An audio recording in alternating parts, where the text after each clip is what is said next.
This is Pet Life Radio. Let's talk pets. The views expressed by guests on this program do not necessarily represent the views of the host or owners of the Doggy Diva show and do not necessarily constitute endorsement of products. Medical information discussed by guests on this program are those of the guests and is only for informational purposes and should not replace medical advice by your local veterinarian professional. Hi, this is Susan Marie from the Doggy Diva show. This week, pets with intestinal issues and recognizing Domestic Violence Awareness Month and a national rescue effort. That's what's on the show this week. Let's get started. Hey, did you hear that? What is that? It's the bark heard round the world. The Doggy Diva show. Here's national award-winning author and animal advocate, Susan Marie.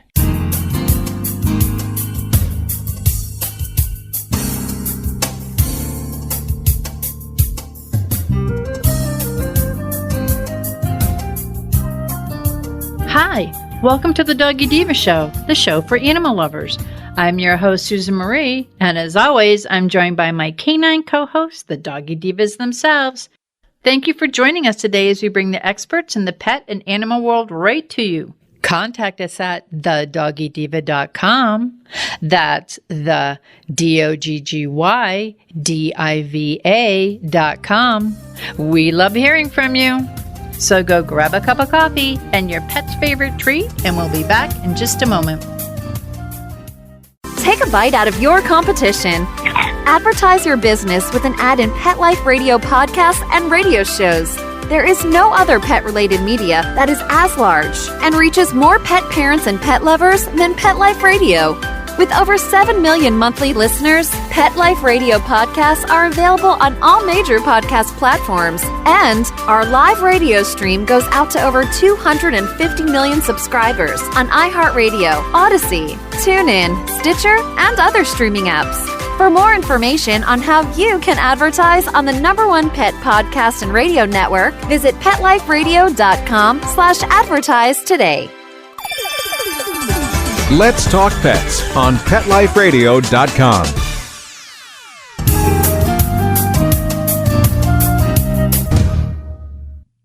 Welcome back, everyone, to the Doggy Diva show. I'm here with Monica Leighton, president of Professional Pet Sitting, with our pet tip of the week. And Monica, there's something, especially, well, right now we're in Florida, so we're in the middle of hurricane season. Lots of water pooling all over the place. And there's something that I know that I'm not fond of when my dogs or when I hear my vet say, yep, it's Giardia. So could you tell us a little bit more about Giardia? Because I'm sure everyone listening to it feels the same way that I do about it. Absolutely. So first off, what the heck is Giardia? So Giardia is a parasite, and it inhabits the intestines of mammals, birds, and amphibians. So yes, this is something that people can get. The most common symptom in Giardia is diarrhea for our pets, humans, anybody. And Giardia has different life cycles, and it is sometimes often overlooked sometimes. So Giardia can actually not appear to have huge symptoms at first, and it can often be overlooked. So your dog can have Giardia for some time frame before the symptoms really start to show themselves. So Giardia, as far as the cycles, they have two main stages. So you have your mature parasite, and then you have their cyst stage, and it's called protophozoites, which, and I don't even begin to try to pronounce that one correctly. But they live in the small intestine, and they multiply. And as they multiply, they eventually become these little cysts. And the cysts are considered in the infective stage. And that infective stage starts to show up in the fecal samples that we run on our tests. So Giardia, if you have the earlier stage, your pet may have it, but the fecal samples that we run to test for that can sometimes come back negative if they're still in that beginning stage. So until they become cysts and show in that infective stage, then they don't shed into the feces of the animal, which can be detected in testing. Giardia can survive for several weeks in environments. So the main environment for pets to pick this up is water sources. So like how Giardia is gotten by our pets and how it's spread is usually it's ingested by the dog. And a lot of times the number one way is through drinking water that has been contaminated by either feces of an infected animal, or they were eating something that at one point had been contaminated by feces. So feces breaking down, or that came out and were picked up and there was small parasitic remnants left. But things like grass. I mean, how many of our dogs are out there eating grass? Pets are going to parks, coming in contact with things. They're chewing on a stick. Some of our dogs are eating things that we prefer them not to eat. Or they're out there drinking from a puddle.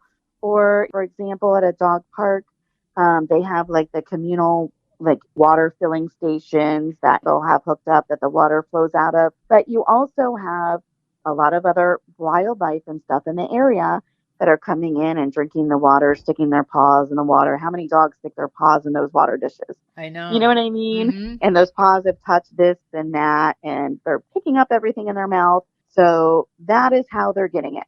And of course, during rainy time of the year, Giardia cases come up in a mad spike because it's raining all over. So the dogs are going out, they're stepping in it, they're licking their feet, they're drinking little formed puddles after rainstorms, tromping through water.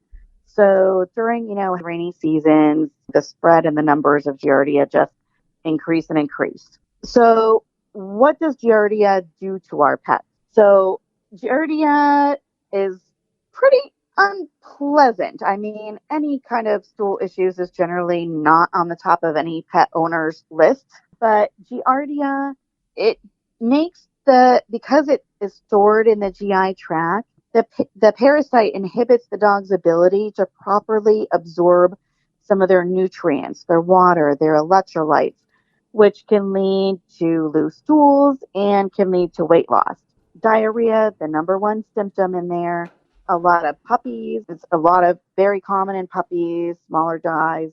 But if you are seeing to where your dog's got chronic loose stool issues, weight loss issues, different things like that, that can really be a sign that you should be getting a fecal sample run on your pet to check for Giardia. So some of number one symptoms, your diarrhea, your weight loss, failure to gain weight. They're eating, they're just not gaining any weight. Vomiting is a possibility, dehydration, and just poor coat because they're not getting all their nutrients. Their coat can kind of start to appear lacking, maybe flaky, just changes in their actual coat as well. As far as treatment, it's easily treated with medications. The medications, of course, are tailored by your veterinarian, and the severity of the infection or of that actual parasite count, I should say. But really reducing the chance of your pet sharing water. Try, if possible, to keep them away from water that's pooled on the ground. Anything you can do to kind of keep that water source clean that your pets are bringing in will help with the chances of your pet getting Giardia to slim down. Also, you're trying to keep them out of eating grass and sticks and things like that in places where there could be potential contamination. Going to our parks and things like that where you have a high number of pets that are in that area, the exposure goes up a lot more than it does just, keeping them at home or places where there's a high wildlife count, same instance. So really just making sure that anything you can do to keep them out of water sources that are not fresh, clean, pure water will bring that chance of getting Giardia down greatly. But lastly and not least, if your pet is exposed to Giardia, gets Giardia, make sure that you are washing your hands super good. You are picking up the stool and getting rid of it instead of letting it disintegrate in your area, because pets can transmit Giardia. So dogs can give it to dogs. And not only that, it can be transmitted to you, the owner. So making sure that sanitation is very, very good during any Giardia outbreaks. If you have one pet that gets Giardia, there's a very good chance that other pets have the possibility of getting it within your household. So getting them checked out as well is important, just to keep the spread of the cycle from keep going around your house. So you definitely, if one comes up, get them all tested, get them treated. So that way they're not passing it to one another and it's kind of going around and not clearing up. Yeah, that's not fun. So, well, Monica, this is very, very helpful, very interesting. And I think that a lot of us in the Southeast and probably like all in the hurricane areas, there's storms everywhere that you have to be careful. And then if you take your dog to the dog park, and I had this happen to me years ago, one of mine got something from there. And so you just have to be careful. You have to be alert. You have to be observant for those symptoms. So, well, Monica, thank you very much. As always, this is a great tip, very timely. We'll talk to you soon. Thank you so much. Have a great week. You too. We'll be back in just a moment. Hello, everyone. Susan Marie here to tell you about the award-winning 3-book series, The Doggy Diva Diaries. It is a trilogy of heartwarming and inspirational stories about Miss Olive, a lonely little rescue pup, hoping to find her forever family and friends and a life filled with love. In this series, Miss Olive learns that it doesn't matter what you look like on the outside, it's the kindness and love you have on the inside that counts. Available at Amazon, Barnes & Noble, and other online booksellers. And please visit us at thedoggydiva.com for more information. Thank you, everyone. Coming up, a major dog rescue operation gets national attention while promoting domestic violence awareness. That's next. Molly, here's your dinner. Zeus, that's not your food. Don't let that happen to your precious cat. Elevate your cat's eating experience with the Cat Tree Tray. The Cat Tree Tray keeps your cat's food off the floor and conveniently located on the cat tree. It's the perfect way to eat. It's a beautiful wrought iron tray that easily attaches to your cat tree and keeps dogs and other critters out of your cat's dish. A must for multi-pet households. There's a 6-inch tray for large bowls and a 4-inch tray for smaller bowls. Purchase your Cat Tree Tray today. Go right now to cattreetray.com. That's cattreetray.com. cattreetray.com. Let's talk pets Let's talk pets on Pet Life Radio. Pet Life Radio. PetLifeRadio.com.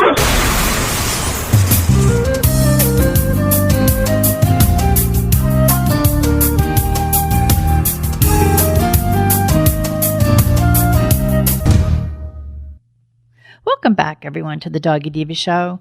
RedRover is a national animal welfare nonprofit based in Sacramento, California, and since 1987, RedRover has focused on bringing animals out of crisis and strengthening the human-animal bond through emergency sheltering, disaster relief services, financial assistance, and education. October is Domestic Violence Awareness Month, and since 2007, RedRover has awarded more than $3 million in safe escape and safe housing grants to help domestic violence survivors and their pets escape abuse together. And with us today, we welcome back and are so happy to have Nicole Forsythe, the CEO and President of RedRover, to tell us all about RedRover and what's going on, and also about a very recent rescue that made national news. So I'm very honored to be talking to you about that, because not only is Domestic Violence Awareness Month important, but you guys were involved in that rescue that the whole world heard about. So welcome back to the show, Nicole. Thank you. It's great to be back. So for our first-time listeners, can you just share a little bit about RedRover? Yeah, so we're often referred as the American Red Cross for pets.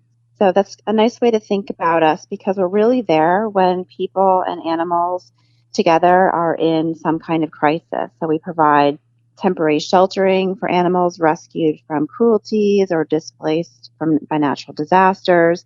And we're also helping when people, want to escape domestic violence and they don't know where to bring their pets. They may have a veterinary emergency that they can't afford. So we're really there to help in those dire situations and to help keep people together with their pets. That's so awesome. Now, we touched on this in the introduction, but recently you assisted the Humane Society of the United States twice with the transfer of 4,000 beagles from a mass breeding facility. Can you tell us a little bit about that? Yeah, so this is an unprecedented disaster cruelty response that we've been involved in, and we're just thrilled to be part of it. So far, we've helped twice remove some of the animals, some of the beagles, from a mass breeding facility. And this is a facility that was breeding beagles to sell to laboratories for animal experimentation. So they weren't actually doing the experimentation there; they were just breeding the dogs. And so there's allegations of Animal Welfare Act violations, and so the facility has been shut down, and we're in the process of transferring as many of them out. It's a slow process because, of course, you can't just get 4,000 all at once. And so we've been doing little bits at a time. And I know that you got mamas and their babies. So thank you so very much. And how could someone, or where could they even go to learn more about these dogs and their puppies and what the next steps are in this process?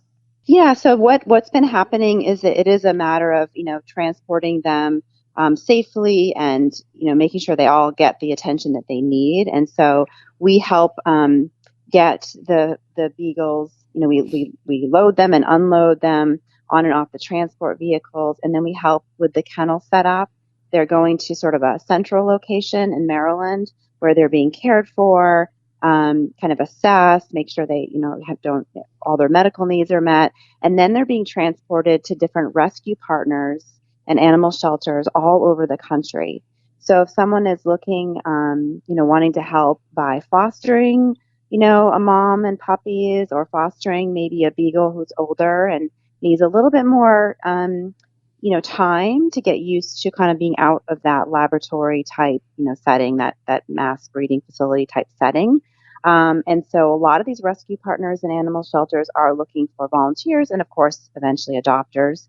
So you can find out where those dogs are being transported by going to humanesociety.org/4,000 beagles. And that's a listing of the different partners that are involved. So many people are aware of it because it had made national news, and it's a very, very, very important thing that you did and you were a part of.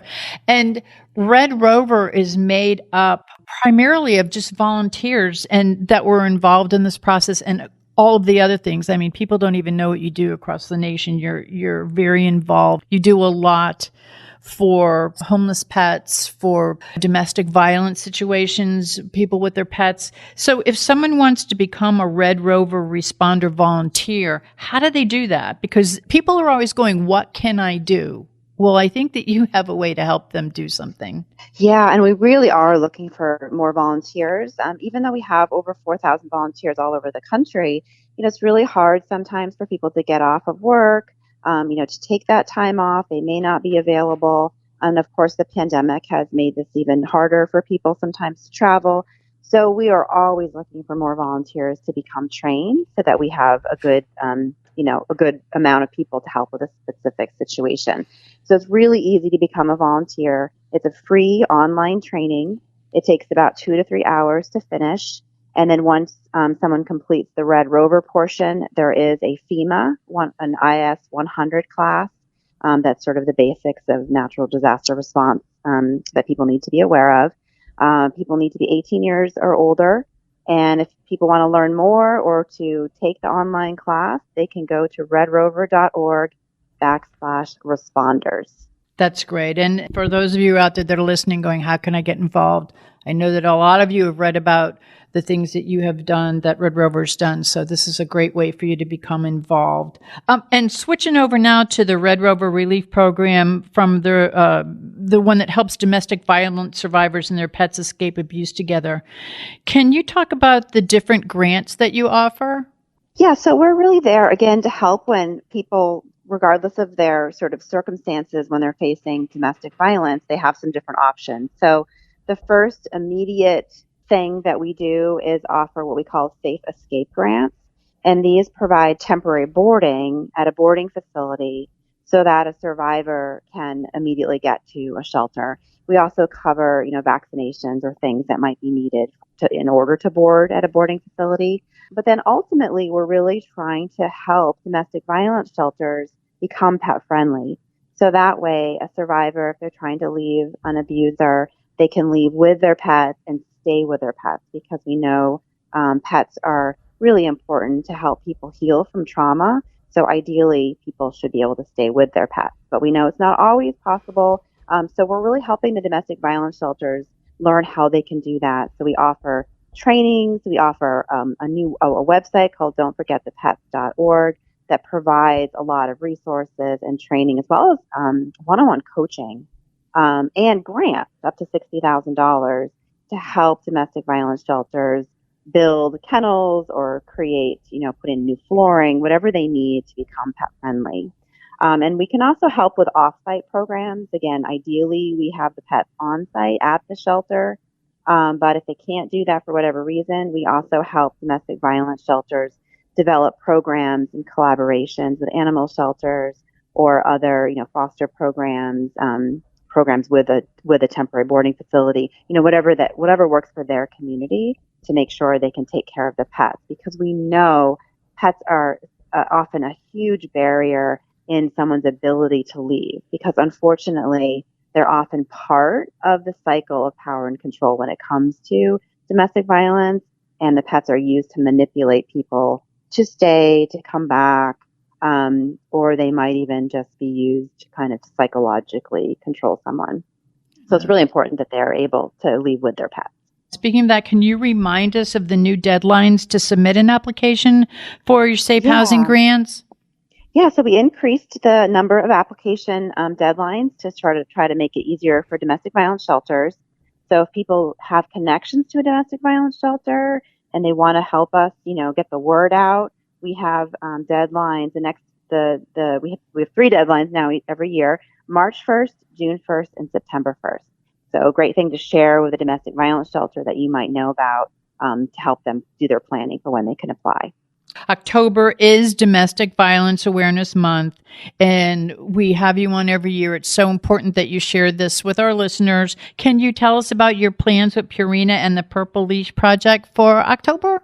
Yeah, so at the end of September, we're going to be working with Pet Night on the Hill as part of Pet Week, and that is a partnership we do with the Human Animal Bond Research Institute, HABRI, and really helping to bring awareness to Capitol Hill, making sure that our elected representatives know how important pets are for our healing, our human health, our quality of life, and making sure they take it seriously and continue to fund things like the PAWS Act, which provides federal funding for domestic violence shelters to become pet friendly, as well as to help, set up policies and things that can further help people stay with their pets, things like homeless housing, and again, more funding towards these types of programs that can help people stay with their pets. And then also in October, we are working with Purina and the Washington Post to put on a live event on Purple Thursday, which is October 20th. And that will be a moderator with some panelists just really talking about the importance of pet-friendly housing when it comes to domestic violence. And then really exciting, we are working with the NFL with their program called My Cause, My Cleats. And this is a program where specific players who are really passionate about certain causes, they work with different nonprofits to design cleats and then help promote that cause through the design of the cleats and through talking on video, talking during games, just really becoming spokespeople as peoples and role models for their passionate causes. And we are so happy to be working with James Smith Williams of the Washington Commanders, and they're currently designing the cleats. Hopefully that'll be unveiled soon. And it's just really great to see the NFL players stepping up for causes like this. It's something that he's already really passionate about, and so we're really excited that this will help get more awareness towards this cause. And we also have Tamron Hall, who will be a spokesperson, and just a lot of influencers out there talking about this, and print and media stories, just to really, again, spread awareness and show how important it is that we take care of the pet of domestic violence survivors when they're trying to leave an abuser. That is so important. And it's so wonderful that all of this support's coming and that all of this awareness is coming. And I mean, the fact that the NFL is doing this, that's just wonderful. And of course, I love Tamron Hall. So she's always very passionate about things like this and what she's committed to. So congratulations. This is great where Red Rover's going and the awareness that's out there about you and about what you're doing. But if someone wants to learn more or volunteer or donate, where would they go to learn more? RedRover.org is a great place to start. People can become a monthly donor. That's a huge, huge way to help support all of our programs. But for the Purple Leash Project, if people are really passionate about this work in the domestic violence and pets area, becoming a monthly donor at $5 a month, so $60 a year, gets you a Purple Leash, which is, again, a really fun way to not only support this particular program, but also have a leash or a cat collar where you can walk your dog, and help spread awareness of this issue. I love it. And when people ask you why you have a purple leash, you can tell them why. Yeah. Exactly.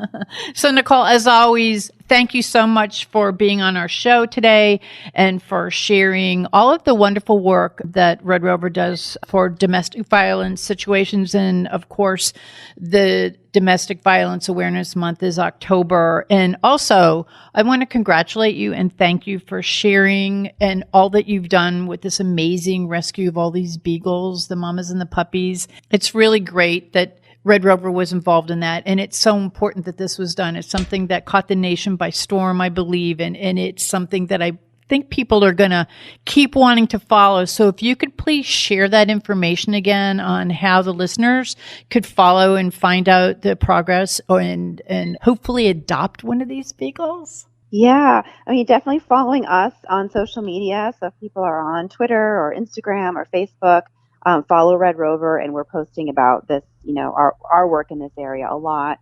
But people can also go to the humanesociety.org/4,000 beagles if they're looking specifically for those rescue partners or animal shelters who are getting those beagles transported to them. As always, thank you very much, and we look forward to having you on. Hopefully we'll have you on again after the first of the year. We can talk about more that's going on at Red Rover. Thank you again for all you do, wonderful. Nicole. You and the team are awesome. Thank you so much. Okay, take care. Thank you. We'll be back in just a moment. Pet Life Radio, the #1 pet radio network on the planet, joins forces with iHeartRadio to put the power of your pets in your pocket. Awesome. Download the iHeartRadio app and rock Pet Life Radio on your phone, on your tablet, on your Xbox, in your car. Pet talk, pet tunes, and fun pet times. Pet Life Radio and iHeartRadio. Positively Possum.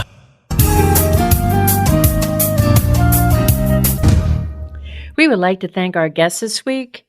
And also, as our doggy divas always say, please love your pets because they love you unconditionally. And please remember to adopt, foster, spay, neuter, and microchip. And as always, please have a great Diva week, everyone.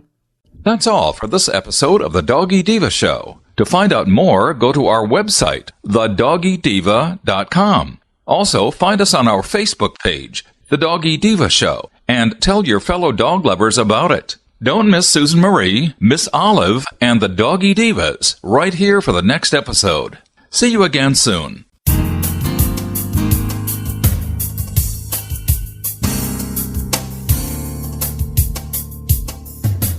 Let's Talk Pets, every week on demand, only on PetLifeRadio.com.